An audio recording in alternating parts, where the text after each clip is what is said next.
যদি মানসিকভাবে ভালো থাকতে চান, তবে এই 7টি কথা অবশ্যই মনে রাখবেন।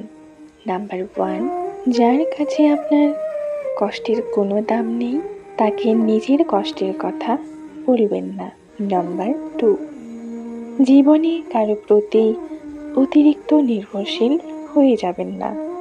নাম্বার 3, অতিরিক্ত মিষ্টি মিষ্টি ভাব নেবেন না, তাহলে যে কারো পেটে চলে যেতে পারেন। নাম্বার 4, যাদের কাছে আপনি কেবল অপশন কিন্তু প্রায়োরিটি নন, তাদের কাছে গিয়ে বারবার নিজেকে তুচ্ছ করবেন না। নাম্বার 5, যে একবার আপনার সঙ্গে প্রতারণা করেছে তার কাছে আর যাবেন না। নাম্বার 6, সবসময় নিজের প্রাইভেসি ঠিক রাখুন। নিজের গোপন কথা জনে জনে শেয়ার করে বেড়াবেন না।